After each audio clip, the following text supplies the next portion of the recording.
Welcome to the Life Vision Workshop of 2025. I'm Lisa Taylor, for those of you who may not know me. I think you do. And if you could just mute while we start to get a clean recording, just make sure you're muted. Let's see. I think we got everybody muted there. Yeah, just make sure you're muted when you're not actively sharing, just make sure you're muted so we have a clean recording. So welcome back from the breakout rooms. We are back together. It's very interesting to note how the goals that we set are sometimes those places where we don't really want to attempt something big, because what if we fail? What if we don't meet it? So we measure our goals, we make them a little lower, we make them attainable. And notice that, I don't know if you are doing that, but if we're not making the goal so outrageously big that it just seems crazy, like it just makes you want to cry because it's so outrageous, it's like we're not setting our goals high enough. There's that wonderful quote, what is it, Michelangelo? The greater danger for most of us, if you all could just make sure you're muted, that would be great. I'm going to go ahead and mute you all just for a moment. We can get a clean recording. Michelangelo says the greater danger for most of us lies not in setting our aim too high and falling short, but in setting our aim too low and achieving our mark. Like, nobody wants to set the aim low and then achieve it. If we're not setting our goals high and then really stretching to get to that place, we're not following the path that we could be following, because ultimately human perfection is obviously not the goal, but if we don't have perfection as the goal, we're not going to be reaching and stretching to that place of our greatest capacity, based in God. This is all based in God, based in the fact that you are the expression of God, that you are made in the image and likeness of God. And this is a very God-centered workshop. So if the word God is not something that you embrace, then just use the word truth or love or one of the synonyms that we've been given of God. So it doesn't have to be a religious thing. Just know that the principle of good is what is governing the universe. The law of good is governing everything. And since that is the premise of our very being, we get to operate based on that. So that includes setting goals, setting our vision, setting our ideals. Well, we're not going to recognize our vision if we don't see that the goals we're setting are not even close to the highest we could be setting. So that's why we're kind of backing into it by looking at goals, kind of New Year's resolutions. Like, what is the thing that I really want to do this year? It's like, is it doing, having, being, or is it being, having, doing? So we get to look at what is our habit. So when we say, this was our goal, because you all just went into breakout rooms and you talked about one of your goals. If you look at your goal and it doesn't have anything to do with your state of being, then you know, oh, there's a clue. There's a way that I can transform this into a higher expression of it. Or Mrs. Eddy talks about, Mrs. Eddy, the discoverer of this science, this law of God, she talks about your decisions will master you whichever direction they take, which is all on your worksheet. Those of you who, I'm sure all of you printed out the worksheet, but if you didn't, you can always print it out afterwards. Your decisions will master you whichever direction they take. Well, why do we care about what our ideals and our goals and our vision is? Why do we care? Because the model before our thought is what we're going to see evidenced in our experience. So is it the model before mortal mind, or is it the model of divine mind that is being expressed? Do you see the difference? Is it a model being held by mortal mind, or in a false sense of mind, mortal mind?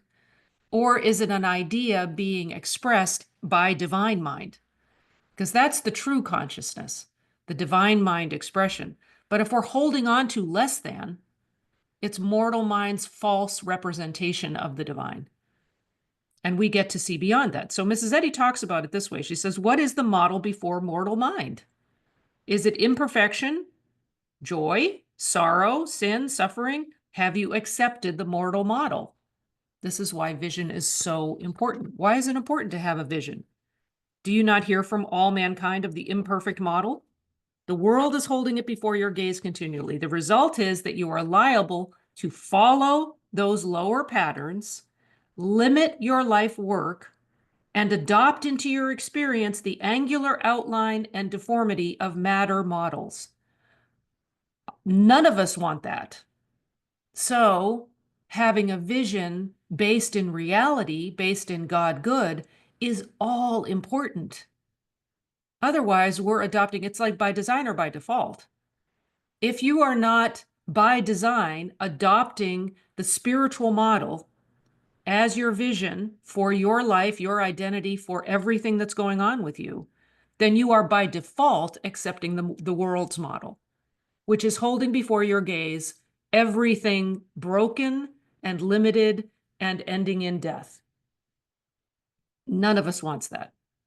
So we actively get to choose the vision of divine mind, which is utilizing spiritual sense and seeing the perfect model and holding the perfect model before our gaze continually. She talks about that. She talks about, which picture or externalized thought shall be the real you, the material or the spiritual. You're bringing out your own ideal. That means, we got to take full responsibility for our ideal. We are bringing out our own ideal. This ideal is either temporal or eternal. That's a paraphrased quote from her. We're bringing out our own ideal. Our thought becomes our experience. So if we're not taking responsibility for having a high vision, for holding the ideal before our gaze continually, then we have nothing to complain about when we don't like our life. We get to have the biggest, the highest, the most exquisite expression of life possible. And if we're not thinking in terms of absolute perfection, the highest ideal we can possibly imagine, then we're doing ourselves a disservice. The world isn't doing it to us. We're choosing to accept less. It's like you can take the thimble or you can take the big, basin to the ocean or the big fountain or whatever, the waterfall. It's like you have a waterfall of abundance coming down. And you're standing there with a little thimble going, this is all I want. This is what I deserve. I'm not sure why my voice got really little there, because it's little. It's like you get to go to that abundance, that waterfall of abundance, and just stand in it and be covered by it instead of going with this tiny little thimble and saying, this is all I want. Let the perfect model be present in your thought instead of its demoralized opposite. This spiritualization of thought lets in the light and brings the divine mind, life, not death, into your consciousness where you can accept all that is God good. Okay, so I could go into lots of whys. There's one from Miscellaneous Writings that I wanted to share where Mrs. Eddy talks about man's perfect model should be held in mind, and that's small m, mind. Man's perfect model should be held in mind, whereby to improve his present condition. So we know this. Even brain science tells us this. If we're not holding the perfect model before our thought, we're not going to see it evidenced in our experience, period. Because what is going on in thought is what's going on in our experience. We are seeing the result of our thinking. So how do we then do this? If we're all sculptors working at various forms, molding and chiseling thought, right? We're leaving the impress of mind on the body as well as on history and marble, chiseling to higher excellence. So are we chiseling thought? What does it look like to chisel thought? It looks like doing a workshop like this. It looks like getting really clear on your vision.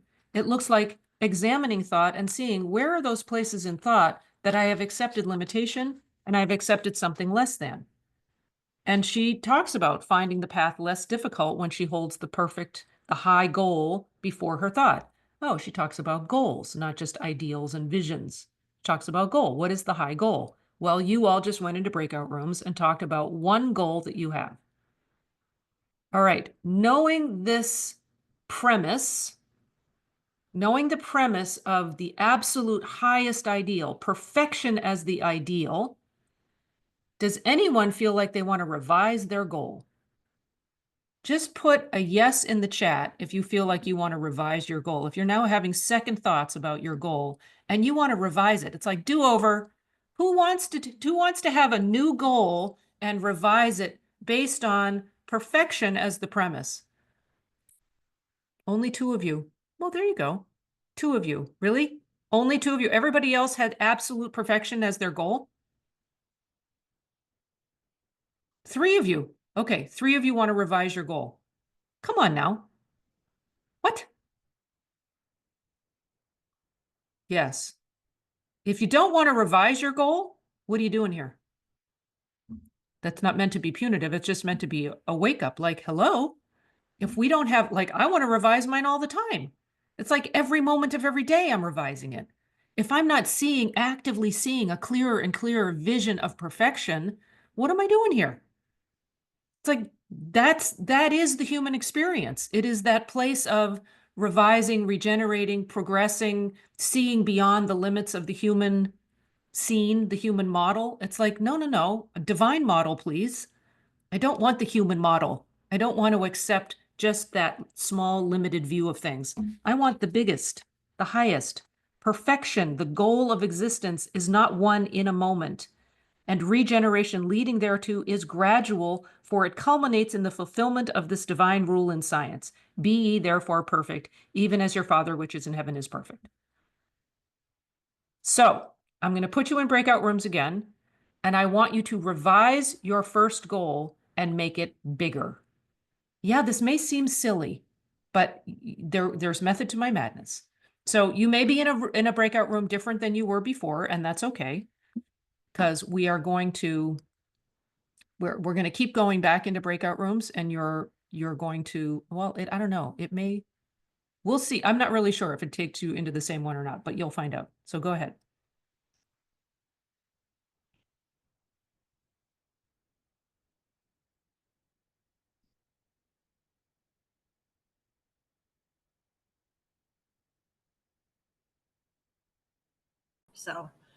So you both had adjusted your goals to make them bigger, but also to include others. Yes. Yes. Nice. Yeah. Nice. Who else would like to share? My goal. Go ahead, Don. Oh, okay.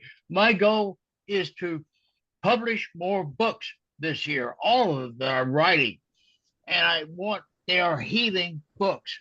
Nice. They are messages. Nice. And I want them to get out. Okay, so let me use you as a little example for a moment. When I say I want to publish more books, that's a wonderful goal. What we're going to move into is I commit to publishing more books. Because I want to, because we look at our desires and the wants, a lot of times when we keep it in those terms, because the word has power, when we keep it in those terms, we want to be careful about what we're declaring. We want to be declaring it affirmatively and actively so that it is an actual activity of mind.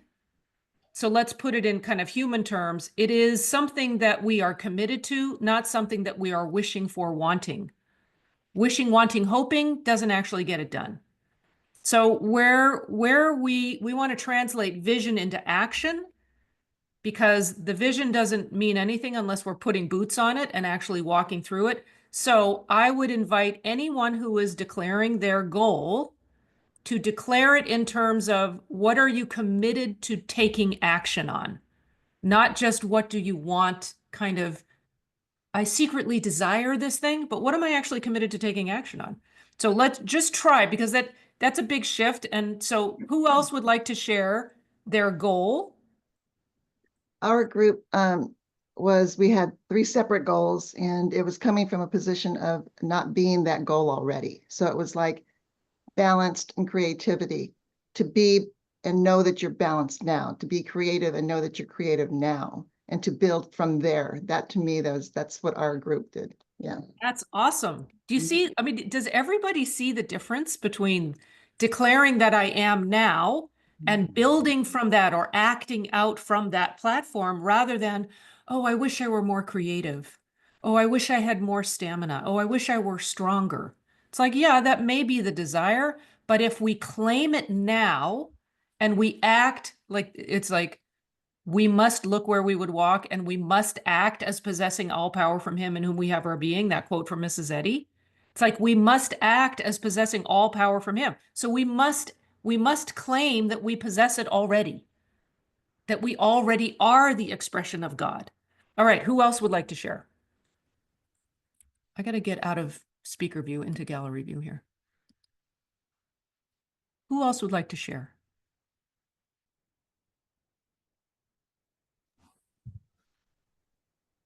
I'll share.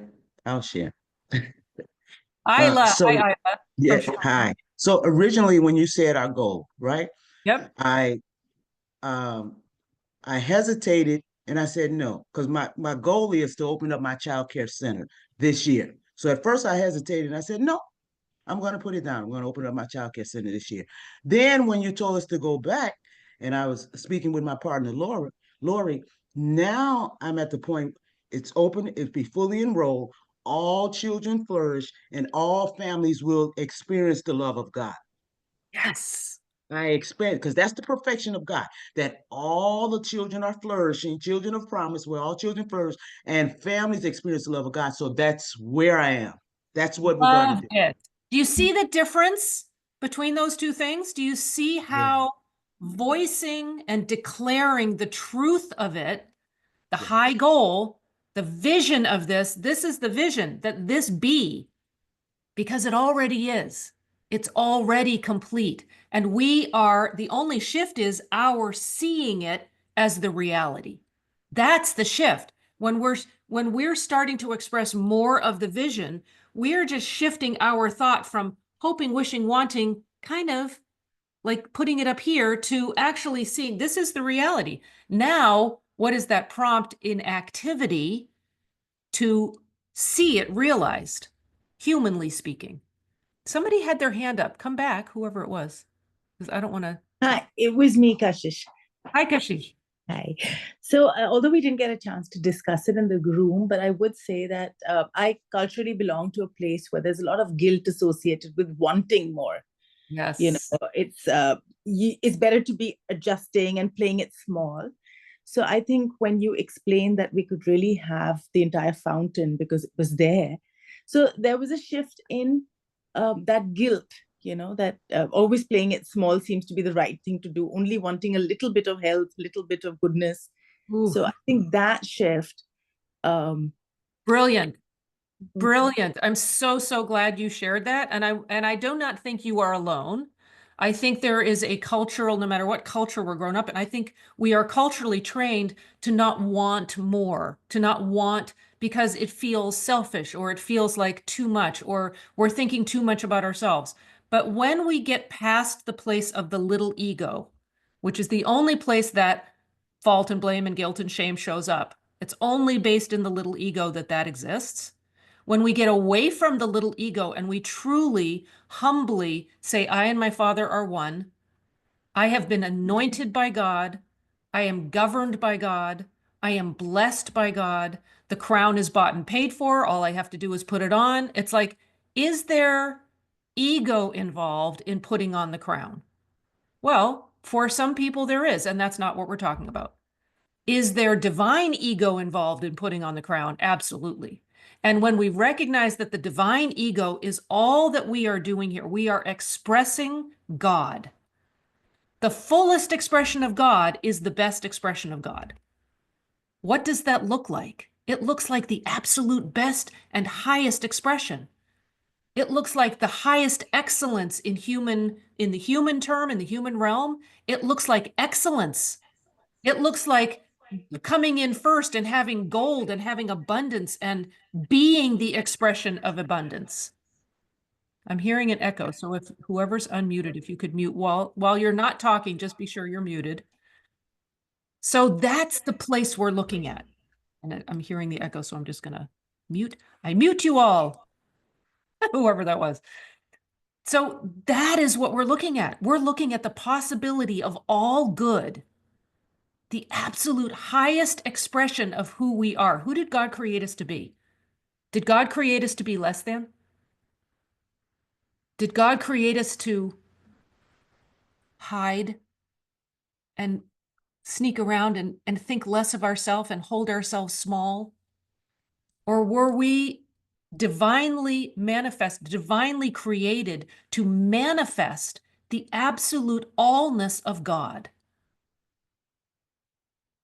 We're each ideas of God. We are each children of God. That in and of itself gives us permission to be the absolute best we can be. Well, if we're holding ourselves as less than, that's just false ego getting in the way. And we get to denounce that right off the top. I will not succumb to a false sense of ego, the little I that tells me I need to hide, I need to play small, I don't want to make anybody else feel bad by standing tall. You better stand tall because you give other people permission to shine. When you stand tall based in humility, based in the understanding that you are the reflection of God, you give other people permission to do the same. And isn't that what we're all here for? What if Jesus had played small? What if Jesus had said, "Well, I'm not really the Son of God. I'm not really at one with the Father. I can't really perform miracles." What does performing miracles mean? It means demonstrating the law of God. Are we not all capable of this? Jesus said we were. And greater works than these shall ye do, because I go unto the Father.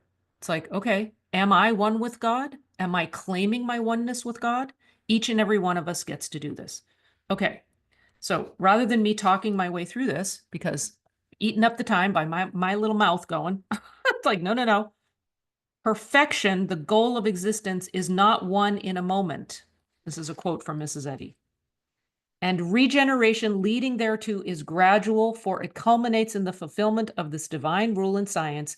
Be ye therefore perfect, even as your Father which is in heaven is perfect. So keep distinctly in thought that we are the offspring of God, not of man. That means we are the offspring of all good, of excellence, of the absolute perfection of being, that we are the offspring of perfection, not of imperfection. So our goals and our visions and our desires get to be expanded. So here's the thing. And then we will get to the worksheet. We get to expand our sense of self to match and be in alignment with who God knows we are, so that we leave the space open for the activity of mind, the activity of truth, the activity of love, the activity of spirit, of principle to be expressed. If we're holding ourselves small, what space are we leaving for mind to be expressed? Mind, capital M, God. So it's our job to stretch the view of ourselves to be in alignment with God's view of us.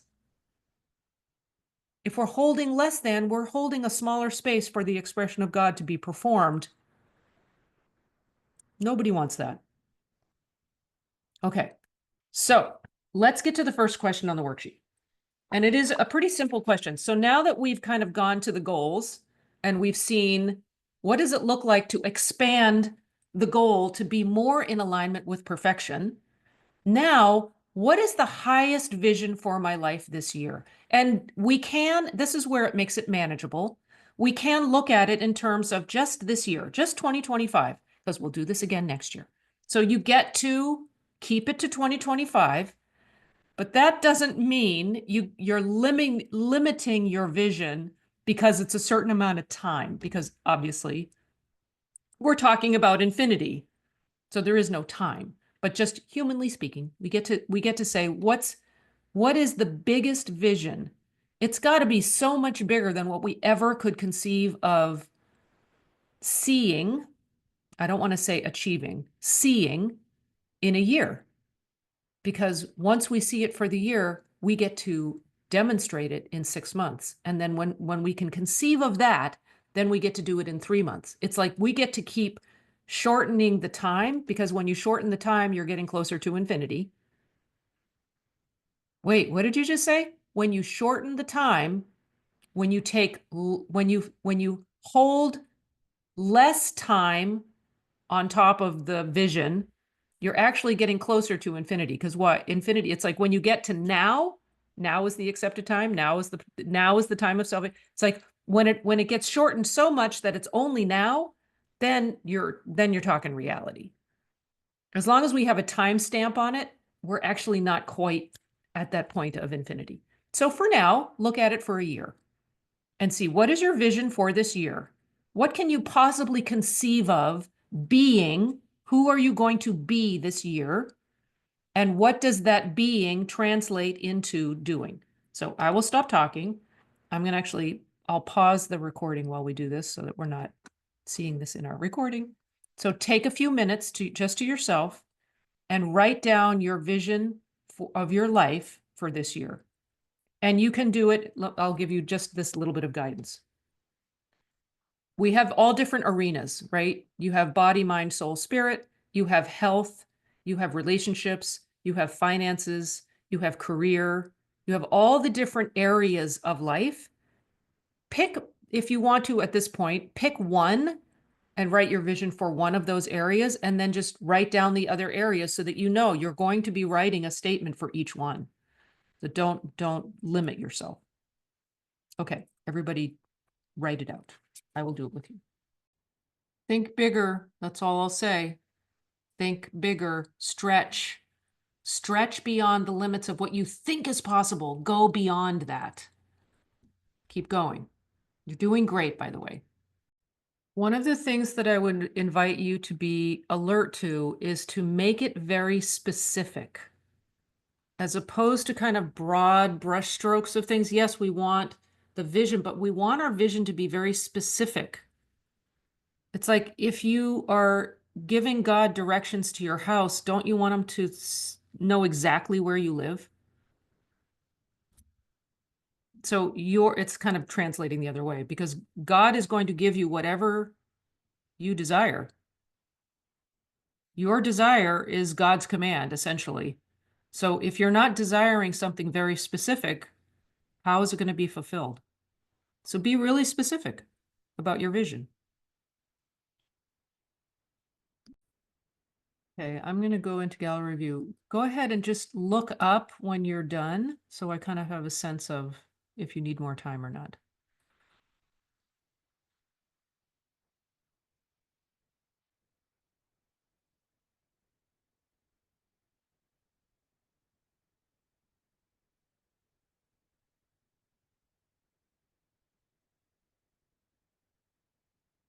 It looks like most people are kind of wrapping up.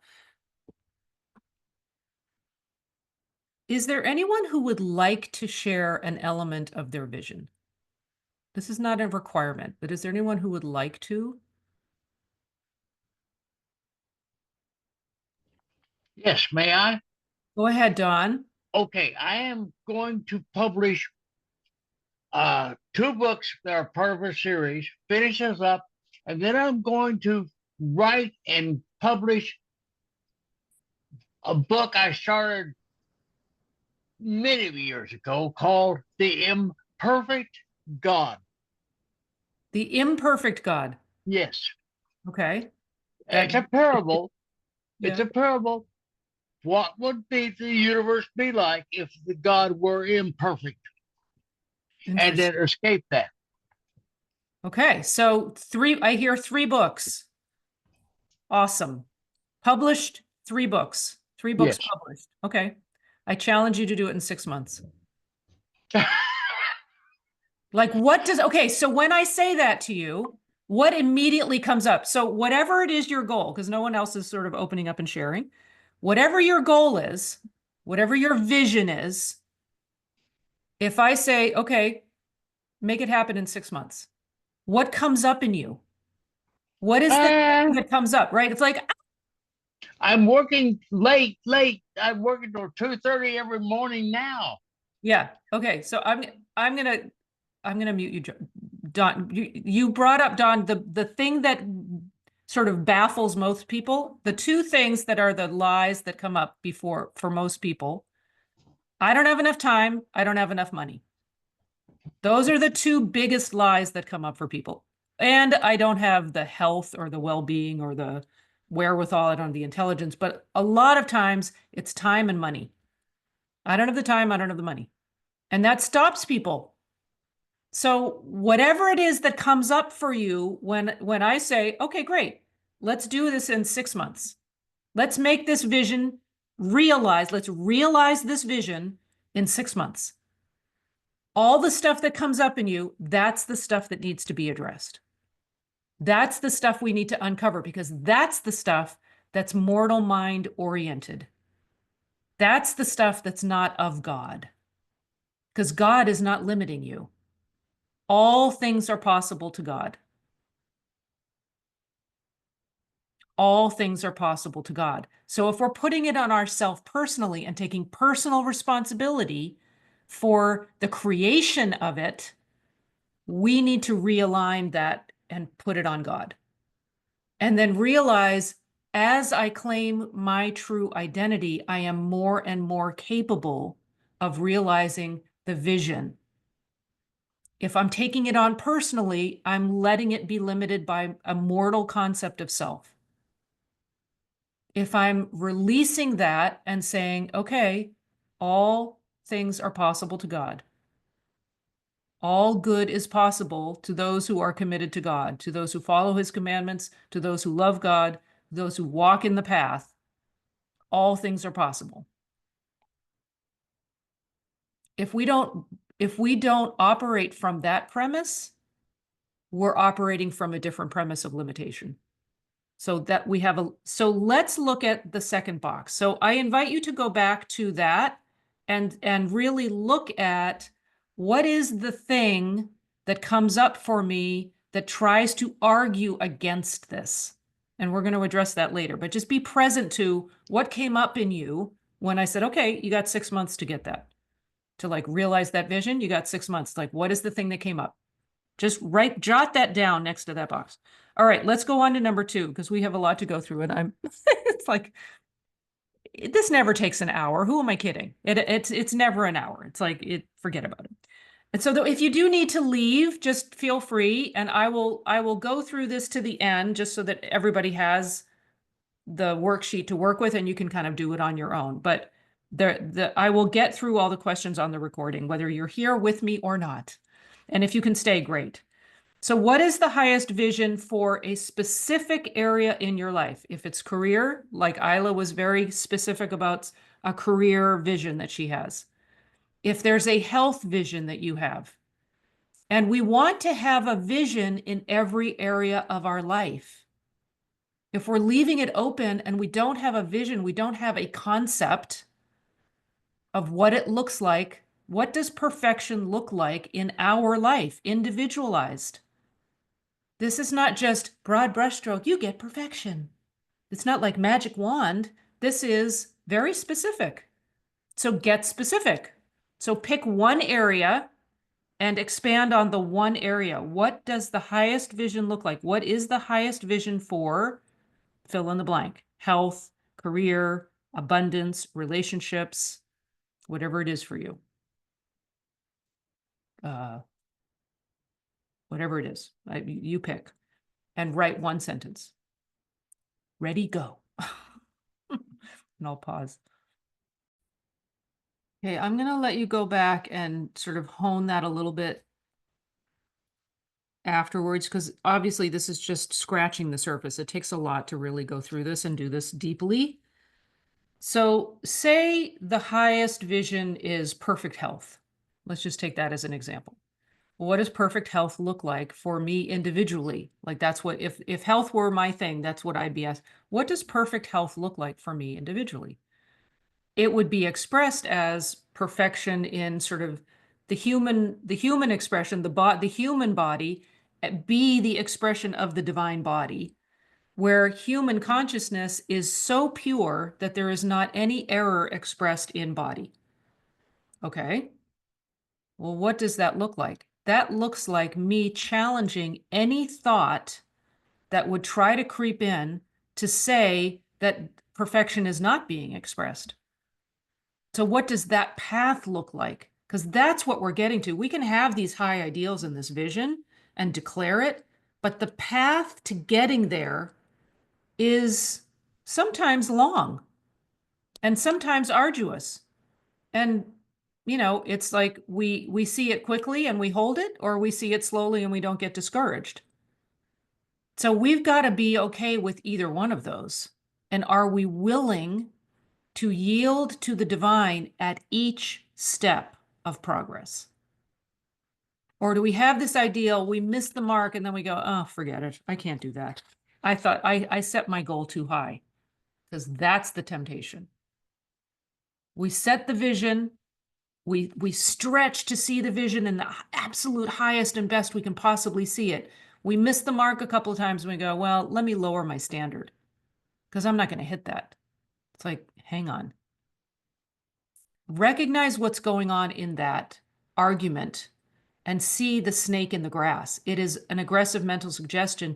To suggest that you can't is just tempting you to buy into less than. I'm less than, I'm not anointed. God didn't put this desire in my heart. God's not with me on this. I'm all on my own. I've got to figure it out. It's like all of that, it's all lies. So that brings us to the next question. What is it that I need to release in order to receive this highest vision, in order to hold the space for this highest vision to be realized? What do I need to release? Let's popcorn a little bit. You guys unmute and let me know, what is it that you need to release? Just throw out some ideas. It doesn't have to be personal or individual to you. What are some things that need to be released in this process? I'm going to go Doubt. fear, doubt. Yep. What else? Pain. Discouragement. Fear, doubt, discouragement. Somebody else said something else in there. Pain. Pain. To let go of pain. And what is pain? Fear. Yeah. Discouragement. What else? What else do we have to let go of? What about people?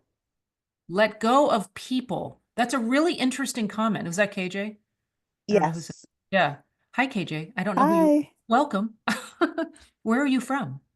California. Nice. Well, thank you for being here. Thank you. Yeah. People. Let go of people. So let's dive into that a little bit. Are we letting go of people, or are we letting go of a personal sense of control? Like if we're letting go of people, that would indicate that people somehow are influencing me or have control over getting in the way of, or Mhm. or perhaps are the reason why I can do something. But all of that is putting the power of God in terms of personal sense, rather than putting God in terms of God. Are you guys with me, or am I talking to, what is the word? No, we're with you. You're with it. Okay. It's like, so when we're letting go of people, what are we actually letting go of? Like you mentioned, the control and their limiting beliefs. Letting go of limiting beliefs, letting go of any personal sense of God. We're letting go of a personal sense of God, which will show up as other people's opinions, other people's condemnation and judgment, our own condemnation or judgment, our own limitation. It's like our own limitation. Hear those words. Like, really? That's mortal mind. That's aggressive mental suggestion. That is personal sense. It is saying there's a personal power that is either for me or against me that is operating in this arena. That's a lie. There's only one power, and that's God. So if I'm acknowledging another power showing up as person, place, or thing, and a lot of times the personal sense of God looks very appealing because it can be a person. oh, I don't know the right people. I need to know, I need to network and know the right people to get ahead or to get this deal done or to do something. It's like if we're putting the power in people, we're going down the wrong path. People will show up and be your advocates, absolutely. But if we know the source is God and not the person, we're in the right path. It's like, it's not that people all have to go away. That's not it at all.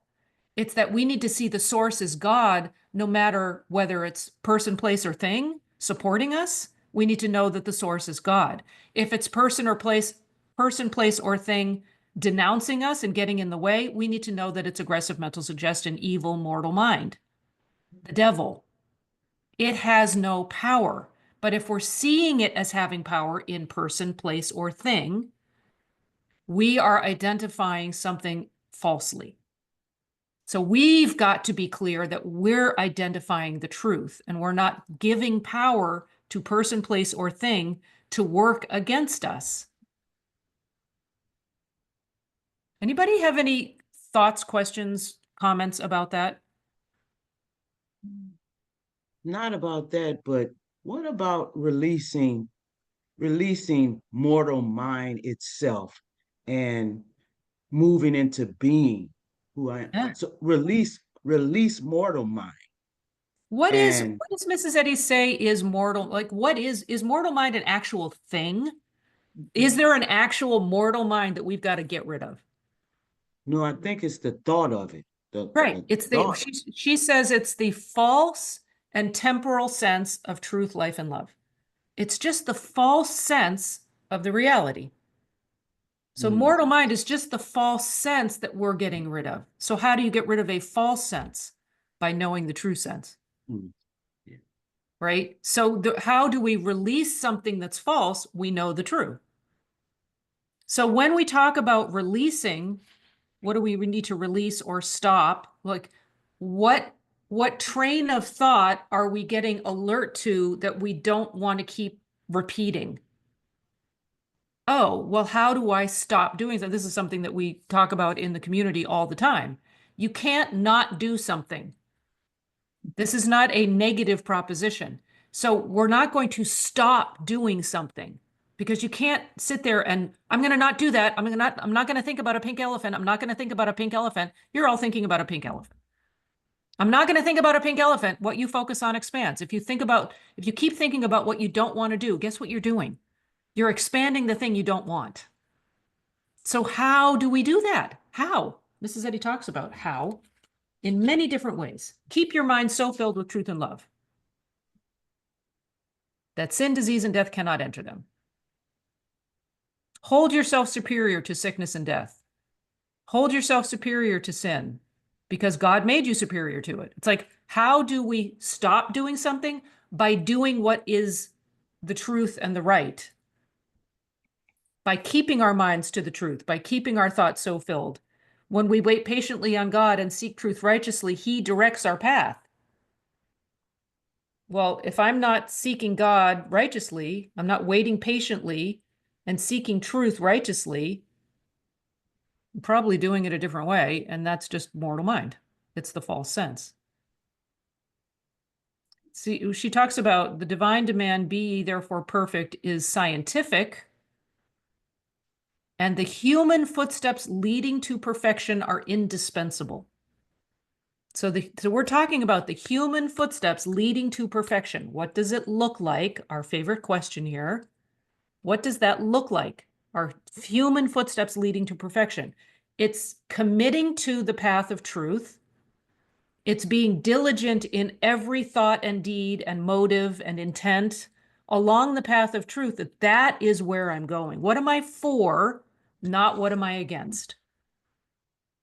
So I'm not against the things I want to release. I'm for the things that are counter to the things I want to release. I'll say that again.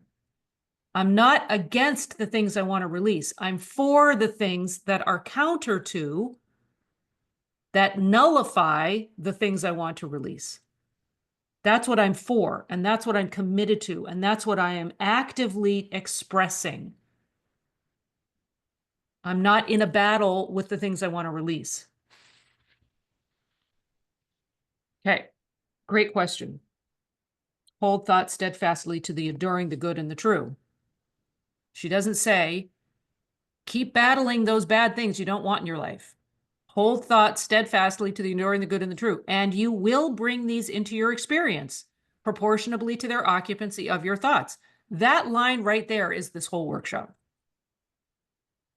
That's all we're talking about. Hold thought steadfastly to the enduring, the good, and the true. Okay, well, what is the enduring, the good, and the true for you? What is your vision of that? And now how do you go about holding thought steadfastly to that? Well, the Christ is the thing supporting you in it. The Christ is always communicating the highest vision to you. But if you don't have an individual concept of that, then all of our lives would look exactly the same. And that's not possible. We're all individual expressions of God. You don't think the same way other people think. You haven't had the same experiences other people have had. You haven't had the same challenges other people have had. And that cancels heredity right there, because you don't think the same way your parents thought. You didn't grow up in the same house. You don't have the same experience. You didn't live on the same, like, well, very rarely people live in the same house their parents grew up in these days, at least in this community, because we're in a more developed part of the world here. That's very rare. So you didn't even grow up in the same house your parents did, let alone have the same teachers and the same schools and the same books and the same ideas around, the same conversations. Like, everything in your experience is the effect of what's going on now. Where is thought? Anyway, you are separate from heredity. You are separate from false beliefs around that. You are your own individual idea of God. Unique, individual, specific. So your vision is going to be unique to you. And you get to let it be as big as you can possibly have it be. Okay, I'm going on. All right. So we must release, stop. To receive the highest vision of my life, what do I need to let go of? And you can actually write that in, because I say release, stop, but you could say let go of. Write that in on your page, because I think that's actually an important way to look at it. I'm writing it in on mine so I can edit it for next year. Okay. Moving on. What must I embrace, become, start to experience the fulfillment of my vision this year? Perhaps we need to commit to continuing something you already embrace and embody. So this is like stop, start, continue. You've heard that. I mean, some of these workshops start that. What are we stopping? What are we starting? What are we continuing? So this is starting and continuing. So if we know that holding thought steadfastly to the enduring, the good, and the true is the thing that's going to keep us out of the illusion, what am I starting that's going to keep me committed to that day by day? This gets into a conversation about our daily practice. Okay, so if I have a goal of a daily spiritual practice, what does that look like? And there's a whole workshop on designing that you guys know. And if you don't know, let me know and we'll get you the recording of that. Or maybe I'll do that next. But anyway, what does your daily practice look like? So who would you have me be, God? What would you have me know? What would you have me see? What would you have me do? Where would you have me go? What would you have me say? And to whom? Like all of those questions. I'm starting by looking up. God, the great I am, who would you have me be? The all-knowing, what would you have me know? The all-seeing, what would you have me see? The all-acting, what would you have me do? The all-wise, all-loving and eternal, right? And then you go on from there. So where would you have me go? What would you have me say? Am I being loving? And to whom? So all of those questions, if I'm not looking up to God to see what is the purest and perfect source of this, I got to start there. Got to start with God. If I don't know God, that's where I start. And that place of looking up to God first and knowing God first is the core of all of this. If we don't know God good is the premise of reality. It is the actual basis of reality. And everything stems from that. If we don't know that, then we start there. Get to know God. Know God inside and out. and then know ourselves. Then you look in and know yourself as the expression of God. And then you look out on your experience, which embodies your vision. It is the embodiment of the vision. So those of you, some of you in this community may not know that I'm doing the look up, look in, look out intensive, the 3-month intensive, February, March, April. So if you are interested in joining us for that, let me know because I can get you the information. What does the upandoutway.com, I think, is the website to find out about that. And if you can go to my website and there's a button at the top that leads you to that if you're interested in that. But if getting really clear about who is God, who am I, and then what does my experience look like as a result of that, that 3-month intensive is a really good place to start. So if you're interested in that and you want to go deeper on that, definitely look into that. So we must embrace, embody, become, start, be committed to demonstrating the desire of our heart, which is the vision. We must be committed to that. What does it look like in daily practice? What is shifting in our daily practice so that we're incorporating more of our vision in our daily practice? What does that look like? What is shifting? Am I going to sit in silence? Commit to sitting in silence every morning. Be still and know that I am God. If I'm not doing that, I highly recommend, if we're not sitting in silence, minimum 7 minutes in the morning, minimum. And yeah, you can do it for 7 seconds, but if we're not practiced at it and we're not instant in season on that, it sometimes takes a bit of practice. So it takes a bit of practice to let go of all the chatter and get to the stillness. If we're not practiced at getting to stillness, there is an opportunity to do that. So I would highly recommend. So what must I embrace, embody? Let's take a minute and just write it down. What does it look like? I think I've given you enough notes about that. What's one thing you're going to start?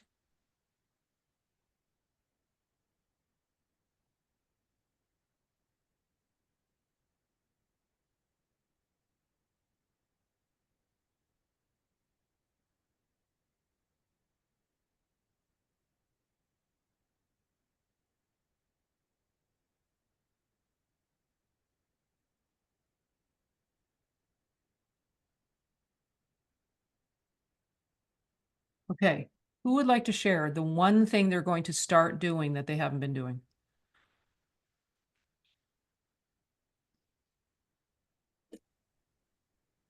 Go ahead, Jean. One of the things I put down was address issues now. Okay. What does that look like? Address issues now. What does that look like? That means to me, taking the time to step out of whatever it is I'm doing, even if I'm at work and I have to go take a walk or go to the bathroom or whatever, and sit and listen for what comes to me to address that issue. Like, Awesome. stop and listen. Yeah, I love that. Okay. Immediate response, like the EMT. Who else is going to start doing something? I'm in a position where I get to help elders. I assist them in their needs. So what I'm going to start committing to do, what I'm going to commit myself to do is to pause before I enter their room, enter their space, and see them differently. I love that. You just said something that is called habit stacking, which is you're entering the rooms all the time anyway. Like you're already doing that. That's not something you need to start doing. You're already doing that. You're already entering the room, but you're going to you're going to stack on top of entering the room something that you have a desire to be more expressed in, which is pausing and leaning on God as you walk into the room. Pausing and leaning on, what is my view of them now? Am I seeing them as God sees them? And just checking in before you go in. So you're stacking that desire on top of going through a doorway. That's a great practice, habit stacking. It makes it easier because all we're doing is committing to attaching the ideal, the activity of the ideal, to something we're already doing, but we're just elevating it to make it be a higher expression. Very cool idea. Thank you for sharing. Who else wants to share? I want to share. So, I get up in the morning and I'm always talking to God, always, all throughout the day. Think what I'm going to do now. I'm going to stop. I'm going to stop. When I first get up, I'm not going to talk right away. I'm going to stop and just listen before I begin to talk again.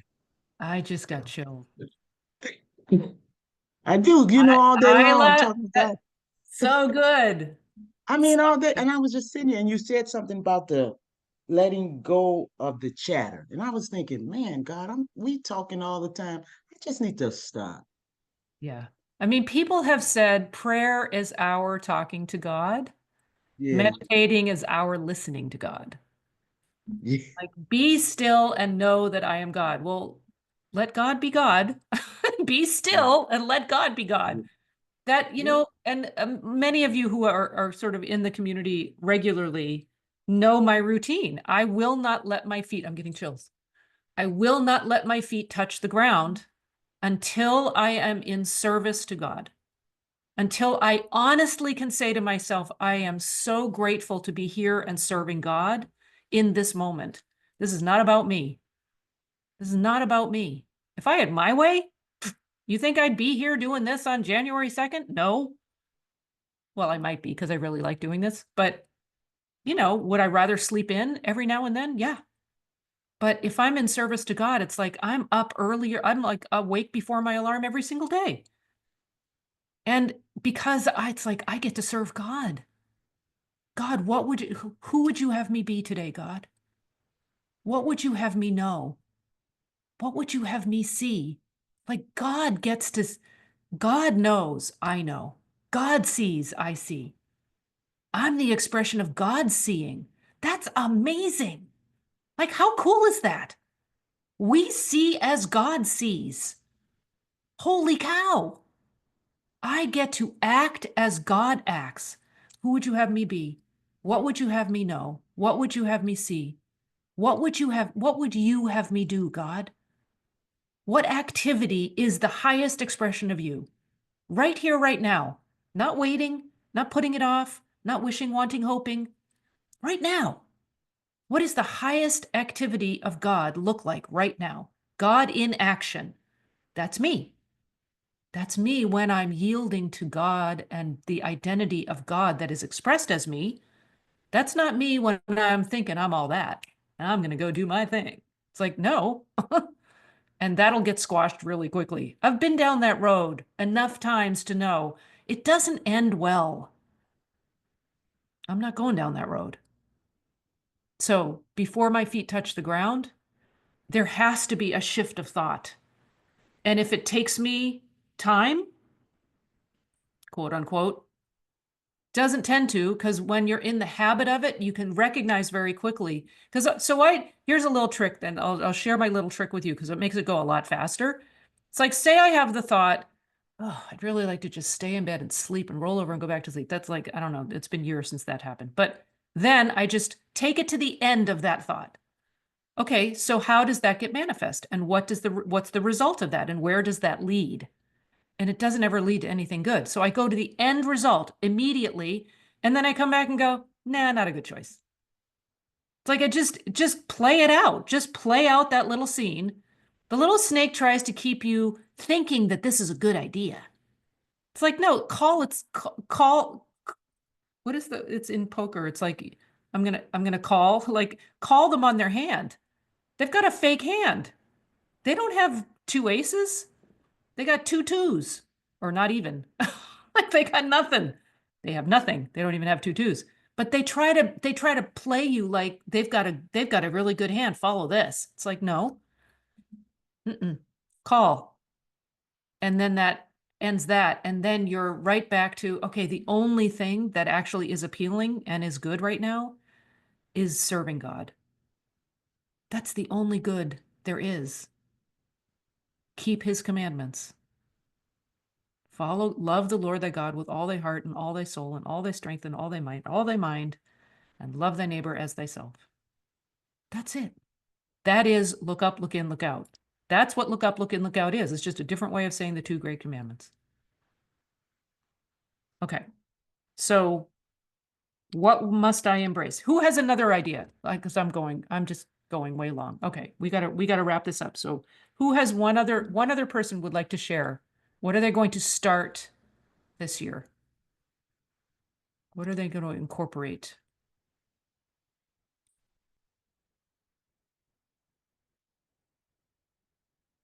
Last chance. I'm going to move on. I'm going to start being perfect. You're going to start being perfect. Well, the only way to that, and this you're giving me all these wonderful examples, Don. So I'm going to very briefly touch on this. When we do this exercise, and thank you for sharing that, because it's a really wonderful vision. You already are perfect. So when we claim our perfection as our present reality, this is where shrinking the time into now becomes very apparent. I want to start being perfect. If I'm starting to be perfect, I'm never actually being perfect. But if I am claiming my perfection now, that's a very different scenario. So then the perfection, my understanding of perfection is constantly growing into the reality of that, but I'm always claiming perfection. As opposed to, I'm going to start being perfect. I am perfect. Put it in the present tense.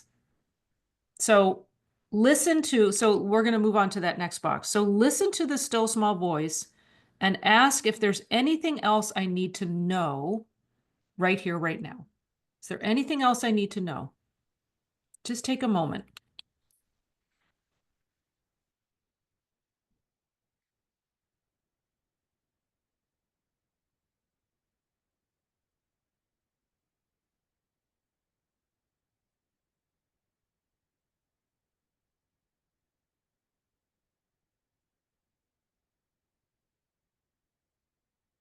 Okay, I don't know about you, but when we really just stop and listen to God, sometimes things can come out of left field that seem like they have nothing to do with what we're thinking about. Write it down anyway, because I guarantee you it's something that you need to pay attention to.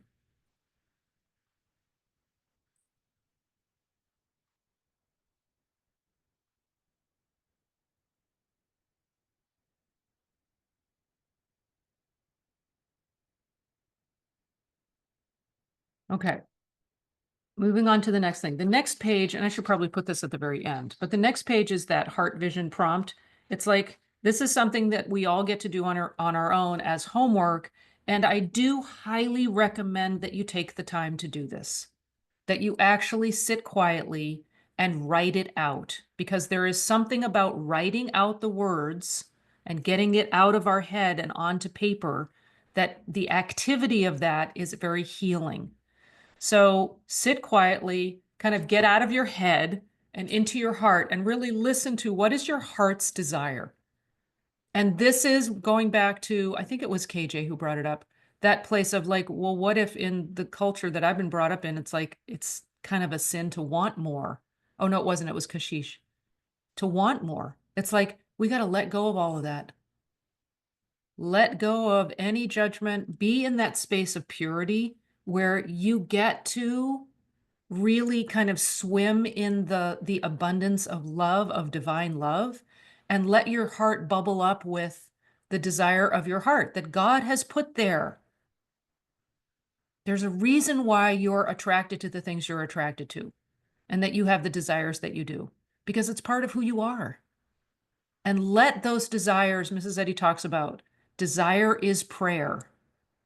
And no loss can occur from trusting God with our desires, that they may be molded and exalted before they take form in words and in deeds. So your desire, the desire is really important. So take 5 minutes, not right now, but when you come back to this, and just let it pour out. What is the desire of your heart? What do you really want? I really want to be living in a little shack on a beach and do nothing. Okay, write it down. Don't let any judgment creep in. You can look at it afterwards. Just write down your pure desire and see what it says. See what, like, let your heart have a voice and see what it says. All right. Well, I'm going to let you, in fact, let's take 1 minute and just do that right now. Just touching the very surface of it. What's the first thing that comes up? What's the desire of your heart? The biggest desire of your heart?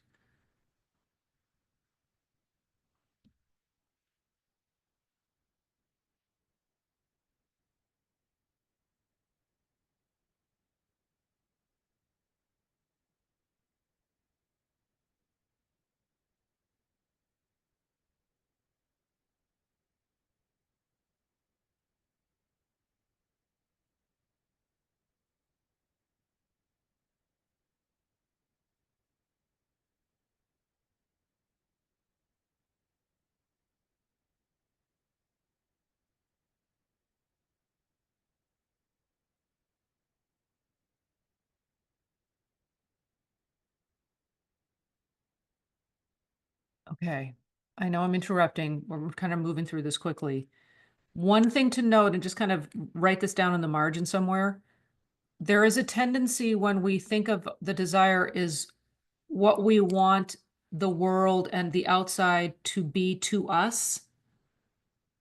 Like, I want to be loved. I want to be heard. Like, what is the desire of my heart? I want to be loved. I want to be heard. I want to, I want to have all this. I want the world to treat me this way. I want to be seen. Or I want to love. I want to hear. I want to see. Like, notice the difference. One is I want the world to behave this way towards me, or who am I being in terms of expression going outward? Am I desiring stuff to come in, or am I desiring expression to go out? And you can see which one is based on true expression and which one is based on a mortal sense of expression. The mortal sense of expression would say, I need more to fill me up. The true expression is I'm abundant and overflowing, and I'm giving of my rich overflow. So what if the energy is coming in or going out, it gives you a clue about the basis of thought. So just kind of note that so you can go back and look at that later. So I'm going to just walk through the rest of this worksheet. When you write out your epic vision in the present tense, as though it is a reality now, you understand the reason why we're doing it in present tense is because we are claiming the reality now. We may not see it evidenced right now because it's a goal, it's a vision, it's something that we haven't seen evidenced yet. The only way we're going to see it evidenced is if we claim it now. If we keep waiting to claim it once we see it, that's backwards. We're never going to see it if we keep waiting to see it before we claim it.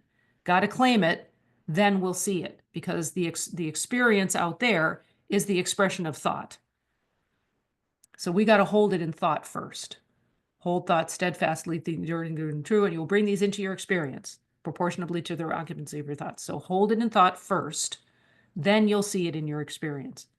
So how are we then, if all the resistance and the obstacles that try to come up, how are we translating that? So write your epic vision in the present tense and, make it as concise as you can. And then just take a moment and think of, let it rip. What are all the obstacles that try to get in the way of that? And just write them all down. I don't have time. I don't have the money. I don't know the people. I don't know, like, whatever it is, write down the obstacles and let yourself just write them down. Like, go through the workshop, go through the exercise and do it. And then the second column where it says solutions and opportunities, what is the solution to that? What is the truth that counters that? I don't have enough money is the obstacle.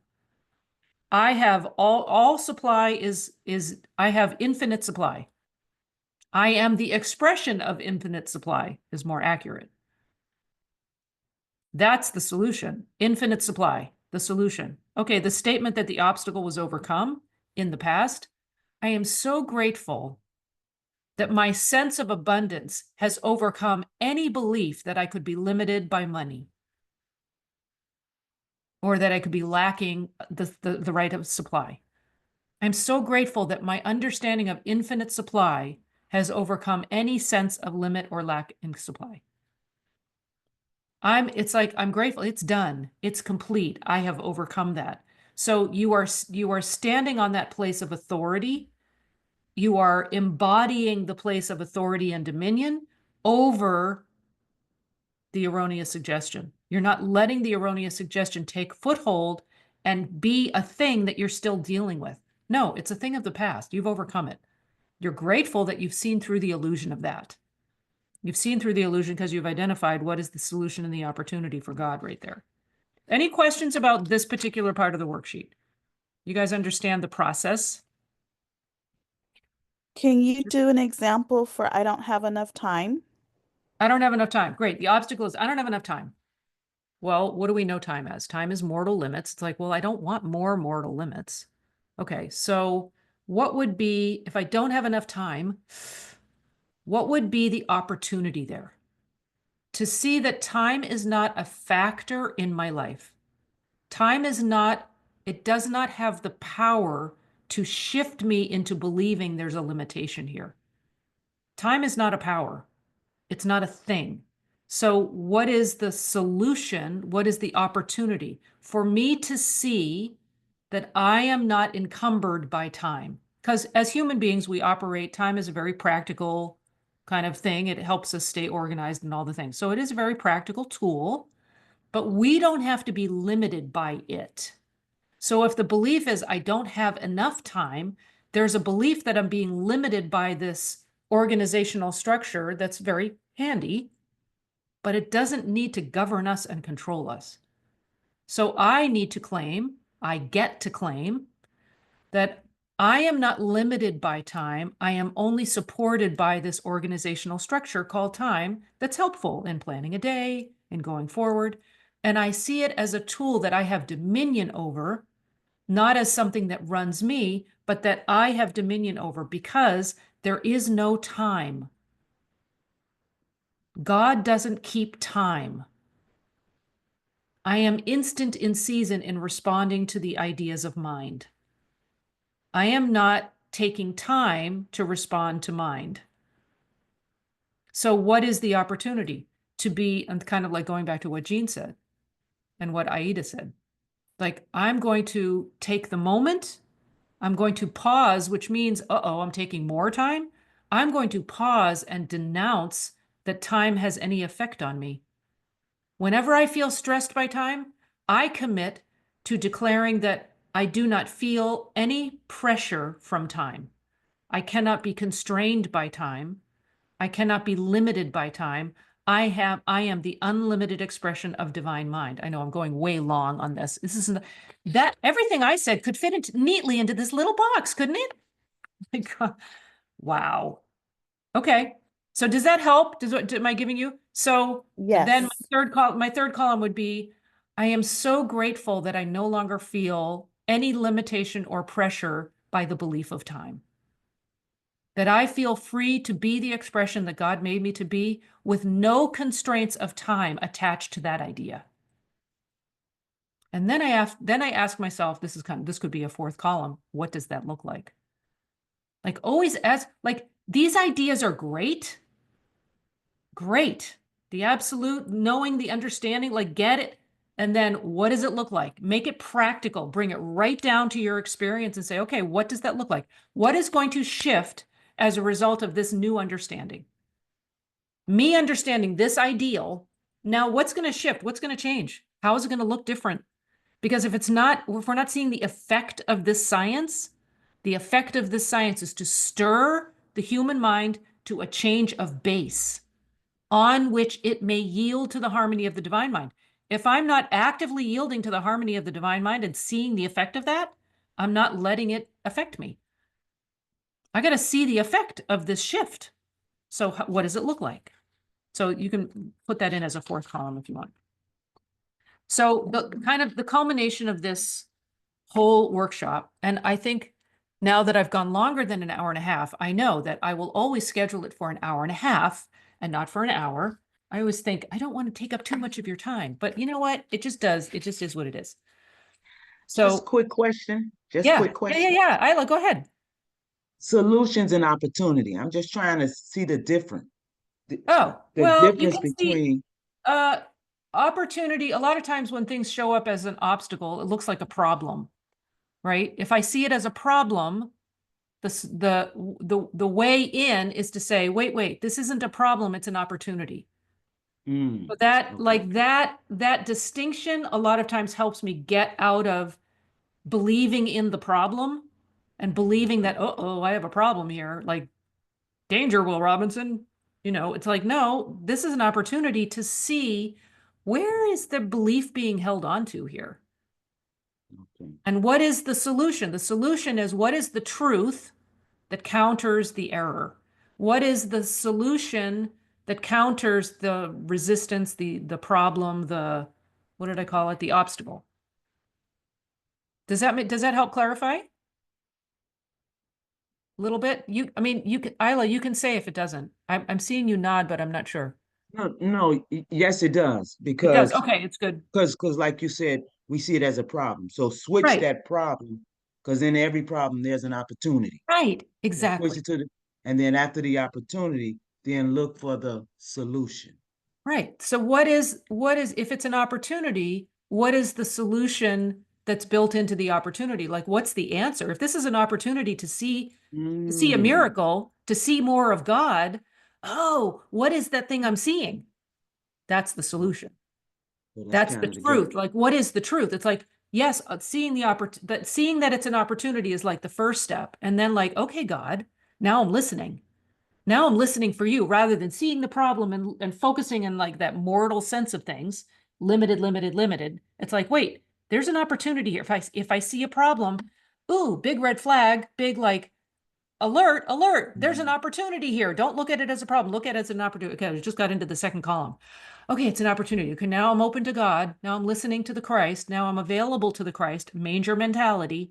Now I'm like ready to receive the Christ idea, the truth. Okay, God, what's the idea? What's being revealed in consciousness right now as the truth? That's the solution, That's the solution. right? Okay. Okay. So Kind of like you were I saying. really like that you said that, because it makes me see it differently, because they're both there, but it is kind of a two-step thing. Okay. Yeah. Thank you. Yeah. Who else? Anyone else have a question about any of this? We're kind of wrapping things up here. So who would like to? Anybody have another question? Comments? Questions? Comments? Okay, you're all good. All right. Wait, I hear somebody unmuted. Me. Go Monica. ahead. Hi. I'm so sorry because I have a bad habit, smoking, and I can't. I know the truth. I can be grateful because I am pure, but I can't stop. So. Okay, so And I am always thinking about the problem, as you said before. yeah. So I don't have to do this. I don't have to, but it's worst, you see. okay. And So I think it's it is great example. a stone in my life because I Yeah. cannot progress because of that. Okay. Because So I love Monica, God, I love His teachings, but I need to be obedient by heart. I need a new heart. I know that God give us in any instant of our life a new heart. So I need to be free, really. okay. And Sorry. your no, and no apologies. And I am so grateful that you are brave and courageous to bring it forward. So No, this yes. is exposing the error is the first step. Yes. And saying there's a lie here that needs to be corrected. That's awesome. So I'm gonna, because we're running a little bit long on time, I'm gonna go ahead and mute you just so we have a clear recording. And then let me address this as quickly as I can. So one of the things that and thank you for letting this be kind of an example, because it's a really good example. I need to stop smoking is different from, and this goes back to where we started. So this is kind of a good culminating exercise here. I am committed to stopping smoking. Okay. That's kind of the first step. but I'm not going to stop doing something. I'm actually going to start doing something. And what is it that I'm going to start? What am I committing to start doing? What am I committed to doing rather than what am I committed to not doing? So it gets into that place of a shift of thought. What am I claiming? And you'll hear, when you go back and listen to the recording, you'll hear 3 or 4 statements that were made that were declaring a lie as truth. And we're not going to be declaring the lie as truth. We're not going to be saying, you know, I'm addicted to, I don't think you said I'm addicted to smoking, but basically you're saying I'm addicted to smoking. That's like, that's the lie. We are no longer claiming the lie, ever. We are not claiming the lie, ever. That is the absolute foundation of this, is we are not talking against what we don't want. We're not focused on what we don't want. We're focused on what we do want. And then we have to shift that from wanting to being. I have dominion over the fish of the sea and the fowl of the air. I am given dominion by God. Therefore, I have dominion over any suggestion that I could be addicted to anything. I have dominion. The only way I have dominion is by leaning on God. I don't have dominion in and of my personal self to overcome human will my way out of it. If I'm depending on human will to try to be better, you can see where that goes. It doesn't tend to last long. People, there's some statistic about people's New Year's resolutions. Within 15 days, like 90% of people have fallen off and not doing it. It's some really high percentage, like I probably have the percentage wrong, but it's it's probably a shorter amount of time and a higher percentage. Like within a week, 50% have dropped off. Within 2 weeks, like 95% of the people have dropped off. Because human will is not where it's at. It hasn't solved it up until now. So there's no reason to think it's going to solve it going forward. So this whole workshop is around declaring the truth. Ye shall know the truth, and the truth will make you free. It doesn't, ye shall know the lie is false, and then you're free from the lie. No, you'll declare the truth, and the truth makes you free. Big difference. So, Monica, you may want to set up an appointment, and we can talk about it individually, because that sounds like an issue. But you also get to be healed right here, right now. There's no delay. The shift of thought can occur right now. And so I'm going to wrap up this. I think the practices of your vision, the rest of this worksheet is pretty self-explanatory. And then there's the last page, the 30-day momentum motivator. This is just a tracking sheet that you get to write your epic vision that you've already written, and then hold yourself capable, as opposed to holding yourself accountable. Hold yourself capable of demonstrating your vision. So I'm going to wrap this up right here, right now, and you all can join with me.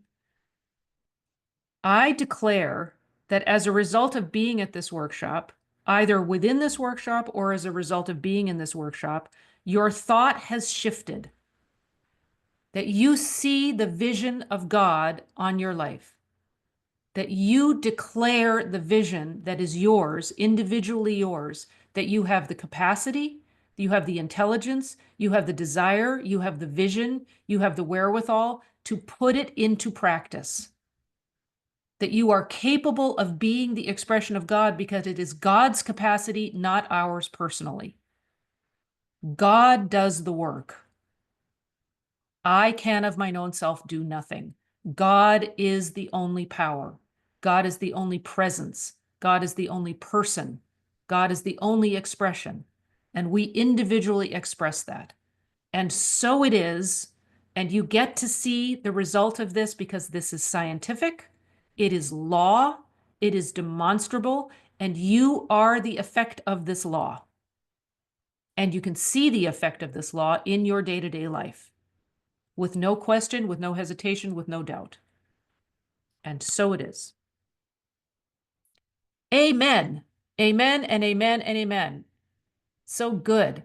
All right, I'm going to go into gallery view and just say hello.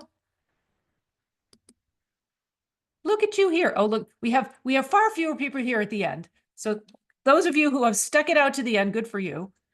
Thank you for being here. I'm so grateful for all of you. So, so grateful. I'm so grateful that you are here. And those of you who are not regulars in our community, I invite you to check it out and come join us, because this is an amazing, powerful community of people and really, really good thinkers. The time for thinkers has come. So it's a really good time. So grateful for all of you. Thank you for being here.